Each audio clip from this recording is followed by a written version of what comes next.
tan qodobada aan idinku hayana waxa kamida dowladda Mareykanka ayaa ku dhawaaqday in 300 bilyan oo dollarka Mareykanka dib loogu dhisi karo dagaalka ka soo gaaray wadanka Iran. Qasaaraha ayaa waxay ku tilmaameen inuu yahay mid aad u ballaaran. Haddaba Mareykanku ma waxa ay bixinayaan lacag magdhow ah maxay tahay sababta qiimeyntan ay u sameeyeen? Madaxweynaha dalka Mareykanka Trump ayaa ku dhawaaqay inuu ka qayb gali karo munaasabada Jimcaha lagu qaban doono magaalada Geneva ee dalka Switzerland, halkaas oo lagu saxiixi doono heshiiska caalamiga ah ee u dhaxayn doona wadamada Iran iyo sidoo kale Jamhuuriyadda Mareykanka. Haddaba Trump halkaasi muxuu ka soo doonayaa ilaa iyo 2,000 oo askari oo la geynayo aaga ma waxay ka dhigan tahay xaqiijinta amniga Trump si aan loogu sameyn weerar argoosi ah? Warbixin gaar ah ayaan arrintaasi ku faaqidaya khiyaarta ay nala socotay. dowladaha Turkiga iyo Ruushka waxa ay wada yeesheen wada hadal ku saabsan xiisadda xaaladda iyo waliba masiirka gobolka Bariga Dhexe jihada uu aadin doono. Sergey Lavrov iyo Hakan Fidan ayaa miiska dul fadhiya iyagoo iska wareystay waxyaabihii ugu muhiimsanaa ee la doonayay in laga wada hadlo. DJ Vance waxa uu ka waramay macnaha heshiiska gobolka Bariga Dhexe isagoo markan marqaati cad u noqday wadanka Iran. Waxa uu leeyahay heshiiska ilaalintiisa waxa kamid ah Lebanon, xabad kasta oo Israel halkaas ay ka dhigtana waxay ka dhigan tahay Mareykanka inuu heshiiska jabiyay. Haddaba maxay tahay hadalladan cad oo dhiiranaanta ah? Mareykanku ma waxa ka go'an markan guud ahaantiiba dagaalkaasi inuu isaga baxo? habeen wanaagsan ayaan idin leeyahay khiyaarta ay nala socotay tabinta afraad ee maanta ayaan ku lafagurayaa barnaamijkan ku soo biiray YouTube-ka oo subscribe saara asxaabteena la wadaaga muuqaalkan. dhinaca kale xogo kale oo muhiim ah waxaad ka heli kartaan YouTube-ka kale ee Barrow Show adigoo subscribe saari kara. oo mahadsantiin. ma doonaysaa inaad Masar u tagto adeega caafimaad, dalxiis, waxbarasho iyo deegaan? shirkadda Deeqsan Visa Group ayaa diyaar kula ah inay ka caawiso inay ku soo saarto fiisaha haddii aad wadato baasaboorada dalalka Soomaaliya, Kenya, Djibouti iyo Yemen. shirkaddu waxay kugu xiraysaa dhakhtar, ku samaynaysaa turjumaad, ku kireynaysaa guryaha iyadoo ka qaadaysa khidmad yar. fadlan la xiriir wixii faahfaahina nambarada shaashada ka muuqda.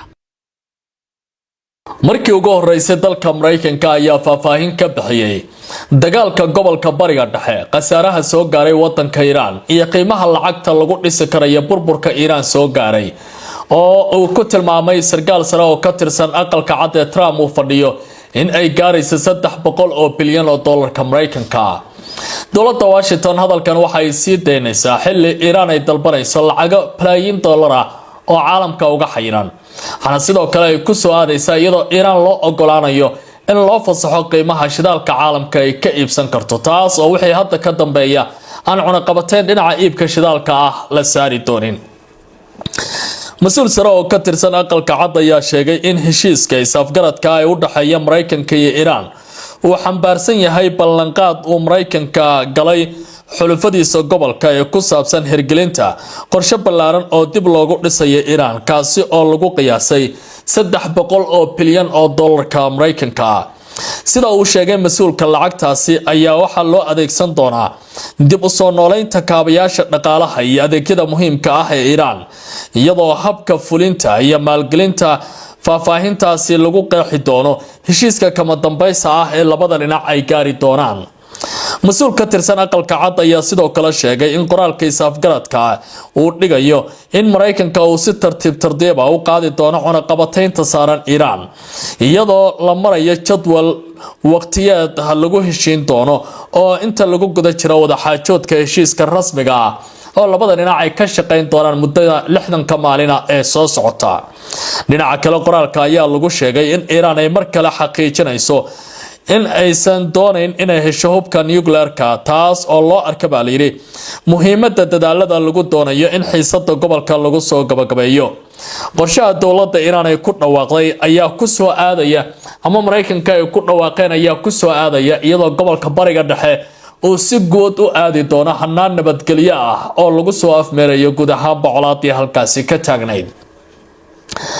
haddaba qaar kamid ah wargeysyada waaweyn ee gobolka Bariga Dhexe faaqidaya ayaa isweydiinaya suurtagalnimada heshiiska kama dambaysta ah ee la gaari doono inuu dabooli karo mashaakilkii mashaqadii iyo waliba masiibooyinkii gobolka Bariga Dhexe muddada dheer haystay. hase ahaatee haddii tallaabadan ay marqaati ka noqoto dib u soo celinta muunada gobolkaasi muddada dheer mushkiladaha wajahayay waxa ay muujinaysaa baa layidhi in Trump uu markan fahmay baa layidhi dhibaatooyinka dheer ee gobolkaasi ka taagnaa. madaxweynaha dalka Mareykanka ayaa sheegay inay suuragal tahay baa layidhi in uu ka qayb gali doono munaasabada lagu saxeexayo heshiiska u dhaxeeya Mareykanka iyo dowladda Iran kaas oo 19 bishan lagu qaban doono magaalada Geneva ee wadanka Switzerland. Trump ayaa sheegay in tallaabada lagu qaadi doono cunaqabataynta saaran Iran marka ay munaasabada isbedel dhab ah laga yimaado habdhaqanka Iran laga arko, isagoo tilmaamay in qaadista xayiraadaha ay ku xirnaan doonaan sida Tehran ay u fuliso ballanqaadyada heshiiska labada dhinac ay ku heshiiyeen. madaxweynaha dalka Mareykanku waxa uu sidoo kale carabka ku adkeeyay in heshiiska aanu dabooli karin baa layidhi dhammaan faahfaahinada, isla markaana dad badan ama arrimo badan lagu dhammaystiri doono wada hadallada ay heshiiska kama dambaysta ah. dhinaca kale Trump ayaa digniin u diray Iran isagoo sheegay in Mareykanka uu qaadi karayo duqeyn xoogan haddii Iran ay u hoggaansami weyso dhammaan heshiisyada, waxaana weli uu ku baaqayaa inuu samayn karo tallaabooyin militari ah.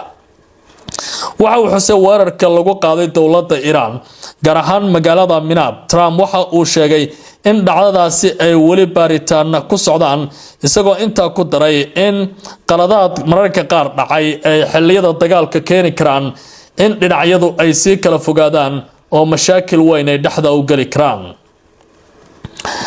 dowladda Turkiga ayaa mid ka mid ah gobolada muhiimka ah caawa ku daabulaysa nidaamyada difaaca hawada si loo dhammaystiro heshiis difaac oo muhiim ah oo gaashaanbuurta NATO ay la gashay xulufadeeda si halkaasi kor loogu qaado haddii xiisadaha iyo xasaradaha gobolka bariga dhexe ay soo laabtaan difaac loo helo. wasaaradda gaashaandhigga wadanka Turkiga ayaa ku dhawaaqday iyadoo la raacayo qorshaha difaaca joogtada ah ee isbahaysiga NATO in magaalada Konya lagu daabulayo nidaamyada difaaca cirka ee Talyaanigu leeyahay ee loo yaqaano SAMBT si loo xoojiyo baa layidhi difaaca hawada ee isbahaysiga. bayaanka wasaaradda ayaa lagu sheegay in nidaamyadan la rakibi doono ama lagu rakibi doono xarunta saddexaad ee saldhigyada diyaaradaha dagaalka ee Konya, halkaas oo qayb ka noqon doonto qorshaha NATO si kor loogu qaadayo awoodda difaaca ee hawada gaashaanbuurtaasi. talaabadan ayaa ku soo beegmaysa iyadoo Turkiga uu martigelinayo shir madaxeedka hogaamiyaasha NATO oo la qaban doono baa layidhi ama lagu qaban doono magaalada Ankara 7 ilaa 8 bisha Luulyo ee soo socota. dhinaca kale wasiirka gaashaandhigga wadanka Talyaaniga Giorgio Cresotto ayaa jimcihii la soo dhaafay sheegay in NATO ay difaaca Ankara u noqon doonto baa layidhi fursad muhiim ah oo lagu xaqiijinayo iskaashiga xulufada, isla markaana lagu xaqiijinayo mas'uuliyadaha difaaca iyo cadaaladda joogtada ah ee xubnaha isbahaysigaasi ka tirsan. dowladda Turkiga dhinaca kale waxay qaaday tallaabooyin kale oo muhiim ah iyadoo shirka NATO martigelinaysa ayaa haddana wasiirka amuraha dibadda horeyna u soo hogaamin jiray hay'adda sirdoonka ee MIT-da loo yaqaano ee Turkiga Hakan Fidan waxa uu maanta magaalada ama xarunta dalka Ruushka ee Moscow kula kulmay wasiirka wasaaradda arrimaha dibadda ee wadankaasi Sergey Lavrov oo ah sargaal diblomaasiyadda muddo dheer ku soo jiray ahna gacanta midig ee Vladimir Putin, halka dhinaca Hakan Fidan uu yahay garabka midig ee madaxweynaha wadankaasi Turkiga ee talada haya Recep Tayyip Erdogan. labada dhinac ayaa lagu soo waramayaa inay iska wareysteen xaaladda gobolka bariga dhexe xilli xiisada u dhaxaysa dowladda Iran iyo Mareykanka ay ku sii socoto wadadii lagu soo ebyi lahaa.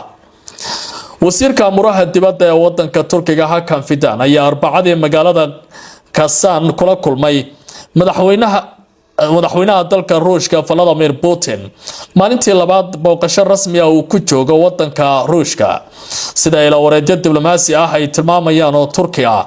kulanka ayaa ka dhacay magaalada Kazan, halkaasi ayaa la sheegay lama shaacin faahfaahin dheeraad ah oo ku saabsan ajandaha ama waxyaabaha labada dhinac ay iswadaarsadeen. kulankan ayaa imaanaya xilli Ruushka iyo Turkigu ay sii wadaan wada xaajoodyada ku saabsan arrimo gobolka iyo kuwa caalamiga, sida in labada dal ay yeeshaan wax soo saar wanaagsan oo dhinaca tiknoolajiyada dagaalka si xiisadaha ugu dambeeya gobolkaasi labada dhinac ay iskaashi u sameeyaan. Turkiga ayaa noqonaya wadankii ugu horeeya ee NATO oo aan reer galbeedka si weyn ugu xirnayn oo wadankaasi Ruushka xiriir wanaagsan la leh. Ankara ayaa warshadeeda wax soo saarka militarigu waxa ay noqdeen kuwa kor u sii kacaya waxana ay ku biireen 8 wadan ee ugu horeysa ee iibka hubka caalamka ugu wanaagsan, taasoo warshadooda militariga lagu tilmaamay inay sumcad weyn ka soo hoynayaan caalamka. madaxweyne ku-xigeenka wadanka Mareykanka JD Vance ayaa waxa uu ku dhawaaqay marka la eego xiisada ka taagan gobolka Bariga Dhexe iyo waliba xaaladda sii cuslaanaysa in heshiisyada la gaaray ay ka mid noqonayaan arrimaha wadanka Lebanon, isla markaana tallaabo kasta oo weerar oo Israa'iil qaada ay macnaheedu ka dhigan yihiin dhinaca Mareykanka inay wax ka weeqmeen, sidaas darteedna loo baahan yahay in nidaamka Israa'iil iyo Benjamin Netanyahu ay qadarin weyn siiyaan heshiiska fulintiisa dhinaca dowladda Washington. madaxweyne ku-xigeenka wadanka Mareykanka JD Vance ayaa sheegay in heshiiska la filayo in lagu kala seexdaan Mareykanka iyo Iran uusan ku koobnayn oo kaliya labada dal, balse sidoo kale ay quseeyaan Lebanon, dalalka Khaliijka iyo Israa'iil, isagoo tilmaamay heshiis nabadeed oo dhab ah oo ka hirgeli doona gobolka Bariga Dhexe sida uu dooda u dhigay. waraysi uu siiyay wariyaha Mareykanka ah ee la yiraahdo Kali ayaa Vance waxa uu ku yiri waa heshiis nabadeed oo goboleed waxa uu ka koobnaan doonaa dalalka Khaliijka, Israa'iil iyo Lebanon. Fikradda ugu weyn waa in la abuuro nabad waarta oo gobolkaasi guud ahaantiiba ka hirgasha. Faafahinta heshiiska wali mugdi baa ku jira sida khubaradu ay tilmaamayaanba, inkasta oo Mareykanka iyo Iran ay ku dhawaaqeen in ay gaareen isafgarad hordhaca, haddana wali si rasmi ah looma shaacin qodobada dhab ahaantii la fulin doono, gaar ahaan kuwa la xiriira Lebanon oo heshiiskaasi lagu soo bandhigay. heshiiska ayaa la qorsheynayaa in lagu kala saxiixo magaalada Geneva ee dalka Switzerland 19 bisha June, waxaana la filayaa in saxiixa kadib dib loo furo marinbiyoodka istiraatiijiga ah ee Hormuz. Iran dagaalka Lebanon waa qayb ka mid ah heshiiska, sidaas waxaa sheegay wasiirka amuraha dibadda ee wadankaasi Dr. Abbas Araghchi. Israa'iil wali waxaa ka muuqanaya diidmo xoogan iyadoo tani ay saameyn ku yeelanayso dowladda Mareykanka. wararku waxay muujinayaan in qaar ka mid ah marxaladaha iyo madaxda dowladda nidaamka Israa'iil, gaar ahaan wasiirka garabka midigta fog jira ee dagaalka Israel Katz, oo wali u arkayo in aan la sameyn karin wax tanaasula marka dagaalkaasi lagu jiro. madaxweynaha dalka Lebanon waxa uu yiri wadahadaladeenu waa kuwa ka madax bannaan xaaladaha hadda ka taagan gobolka Bariga Dhexe. Lebanon waxay doonaysaa heshiis ay si gaar ah u gasho iyadoo aan cid kale ku sidkanayn. madaxweynaha dalka Lebanon Joseph Aoun ayaa Arbacadii sheegay wadahadalada dalkiisa uu la leeyahay Israa'iil inay yihiin kuwa ka madax bannaan heshiiska u dhaxeeya Washington iyo Tehran. si kastaba ha ahaatee waxa uu sheegay in Lebanon ay soo dhaweynayso dadaal kasta oo gacan ka geysanaya xabad joojinta oo ay ku jirto kaalinta Iran ay ka qaadan karayso. Aoun waxa uu sidoo kale shaaciyay in isbuuca soo socda la filayo wareeg cusub oo wada xaajood oo dhex mari doona Washington iyo sidoo kale dowladdaasi Lebanon oo Israa'iil miiska wada xaajoodka la soo galin doono. habeen wanaagsan khiyaarta ay nala socotay.